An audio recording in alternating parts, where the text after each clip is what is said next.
السلام علیکم ورحمۃ اللہ وبرکاتہ۔ تو دیکھیے دوستو، آج کی اس ویڈیو میں ہم دیکھیں گے کہ سورہ عبس جو ہے قرآن پاک کی ایک بہت عظیم صورت ہے۔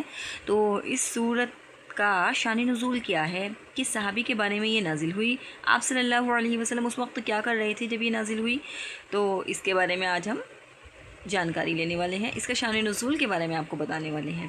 تو بنا ٹائم ویسٹ کیے ویڈیو کو شروع کرتے ہیں۔ بسم اللہ الرحمن الرحیم۔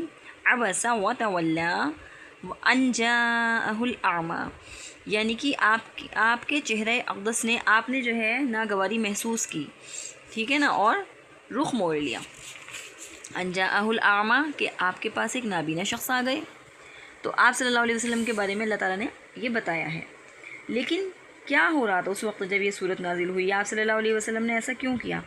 آپ کو ناگواری ایسی کیوں محسوس ہوئی؟ ٹھیک ہے نا، تو اس کے بارے میں میں آپ کو بتانے والی ہوں۔ تو اس سورہ عبس کا شان نزول یہ ہے کہ جب رسول اللہ صلی اللہ علیہ وسلم مکہ کے چند بڑے بڑے سرداروں کو اسلام کی دعوت دے رہے تھے، تو اسی دوران ایک نابینا صحابی جن کا نام عبداللہ ابن ام مکتوم رضی اللہ تعالی عنہ ہے، تو وہ آئے، ٹھیک ہے نا۔ اب جب وہ آئے تو وہ آپ صلی اللہ علیہ وسلم کو مخاطب ہو رہے تھے، بار بار عرض کر رہے تھے، یا رسول اللہ صلی اللہ علیہ وسلم مجھے قرآن کی تعلیم دے دیجئے۔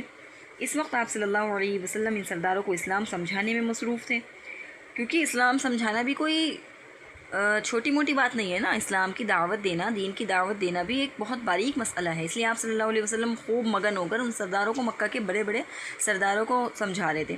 تو اسی لیے آپ صلی اللہ علیہ وسلم نے تھوڑا سا اگنور کیا، یا وہ تو اللہ تعالیٰ ہی بہتر جانتا ہے کہ حضور صلی اللہ علیہ وسلم نے کیا کیا، ہم اس بارے میں کچھ نہیں بول سکتے۔ لیکن ہاں، جہاں تک علم ہے، جہاں تک کہ ائمہ مجتہدین نے شان نزول بیان کیے ہیں وہ یہی ہیں۔ تو آپ صلی اللہ علیہ وسلم نے تھوڑا سا بس ان کو اگنور کیا، تو اسی وقت یہ آیت نازل ہوئی، جبکہ وہ اسلام کے بارے میں سمجھنا چاہ رہے تھے، اسلام کی دعوت مانگ رہے تھے کہ اے اللہ کے رسول مجھے قرآن کریم کی تعلیم دے دیجیے۔ لیکن آپ صلی اللہ علیہ وسلم کچھ زیادہ ہی بزی تھے، تو اس لیے آپ صلی اللہ علیہ وسلم نے کچھ ناگواری محسوس کی اور ان سے توجہ ہٹا لی، یعنی کہ اگنور کیا تھوڑا۔ تو اس پر اللہ تبارک و تعالیٰ نے فوراً یہ آیت نازل فرمائی، جس میں نبی کریم صلی اللہ علیہ وسلم کو محبت بھرے انداز میں اللہ تعالیٰ نے تنبیہ فرمائی ہے۔ آپ صلی اللہ علیہ وسلم کے چہرہ اقدس نے اگر ناگواری محسوس کی ہے، تو اس کا مطلب یہ نہیں ہے کہ آپ صلی اللہ علیہ وسلم، مطلب ہم اپنی طرح تو سمجھ ہی نہیں سکتے بالکل بھی کہ جیسے کہ ہم کسی کو اگنور کر دیتے ہیں، ٹھیک ہے نا۔ لیکن اس کے باوجود بھی اللہ تبارک و تعالیٰ نے جو ہے نا تنبیہ نازل فرمائی ہے، لیکن محبت بھرے انداز میں۔ تو اللہ تعالیٰ نے فرمایا کہ جو شخص اللہ کی ہدایت چاہتا ہے اس پر زیادہ توجہ دینی چاہیے۔ یہ قرآن کی تعلیم ہے کہ اسلام میں اصل اہمیت اخلاص اور تقوی کی ہے، نہ کہ دولت یا مقام کی۔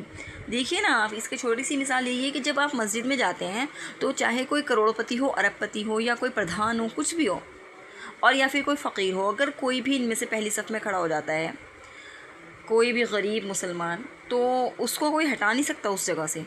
اللہ تبارک و تعالیٰ نے اسلام میں دولت کا مقام نہیں رکھا ہے، تقوی کا مقام رکھا ہے۔ اللہ تبارک و تعالیٰ کو تقوی پسند ہے، اللہ تعالیٰ کو کچھ بھی پسند نہیں ہے، حسب نسب ذات برادریاں نہیں، سب سے زیادہ اللہ تعالیٰ کو تقوی پسند ہے۔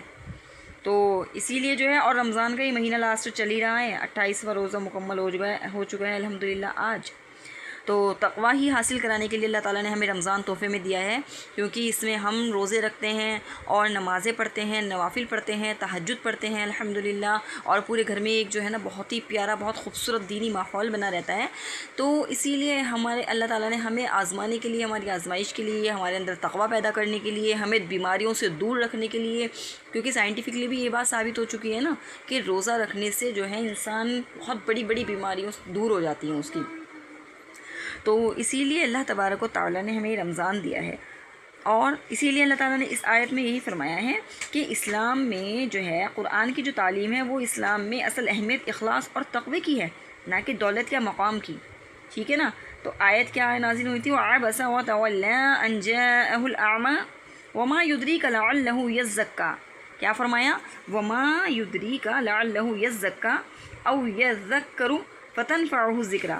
ترجمہ یہ ہے کہ نبی صلی اللہ علیہ وسلم نے ناگواری محسوس کی اور منہ موڑ لیا، اس لیے کہ ان کے پاس ایک نابینا شخص آ گیا تھا، اور آپ کو کیا معلوم، شاید وہ پاکیزگی حاصل کر لیتا یا نصیحت قبول کرتا اور نصیحت اسے فائدہ دیتی۔ ٹھیک ہے نا؟ تو یہ صورت جو ہے حضرت عبداللہ ابن ام مکتوم کے بارے میں نازل ہوئی ہے، اور محبت بھرے انداز میں آپ صلی اللہ علیہ وسلم کو تنبیہ بھی کی گئی ہے۔ اور دوسری چیز یہ ہے کہ سورہ عبس ہمیں یہ پیغام دیتی ہے کہ ہم اس سے 3 باتیں ہمیں سیکھنے کے لیے ملتی ہیں۔ نمبر 1، اللہ کے نزدیک اصل عزت تقوی اور اخلاص کی ہے۔ نمبر 2، جو شخص ہدایت چاہے اسے کبھی نظر انداز نہیں کرنا چاہیے، یعنی کہ جو خود چل کے آ رہا ہے، خود ہم سے اللہ تعالیٰ کے راستے کی ہدایت مانگ رہا ہے، تو ہم اس کو اگنور نہیں کر سکتے کسی بھی طرح، چاہے ہم کسی بھی کام میں مصروف ہوں۔ اور نمبر 3 کہ قیامت کے دن ہر انسان کو اپنے اعمال کا حساب دینا ہی ہوگا۔ ٹھیک ہے نا؟ اور یہ ویسے پوری صورت جو ہے میں اس کا ترجمہ بھی کرتی، بٹ ویڈیو زیادہ لمبی ہو جائے گی، تو ترجمہ تو دیکھا بھی جا سکتا ہے خیر قرآن پاک میں، بٹ جو اس کا شان نزول ہے وہ اہم تھا، اور اس کی جو سورہ عبس ہمیں تعلیم دیتی ہے وہ اہم تھی بتانی، وہ میں نے آپ کو بتا دی ہے۔ اور اگر آپ کو یہ ویڈیو پسند آئی ہو تو ویڈیو کو لائک کریں، چینل کو سبسکرائب کریں، اور مزید اسلامی معلومات کے لیے ہمارے ساتھ جڑے رہیں۔ جزاکم اللہ خیراً۔ اور نیکسٹ ویڈیو کے لیے اللہ حافظ، ملتے ہیں نیکسٹ ویڈیو میں انشاءاللہ تعالی۔ جب تک کے لیے مجھے بھی دعاؤں میں یاد رکھیے گا آپ، اور آپ کو بھی میں یوٹیوب فیملی کو دعاؤں میں یاد رکھوں گی انشاءاللہ تعالی۔ اوکے، اللہ حافظ۔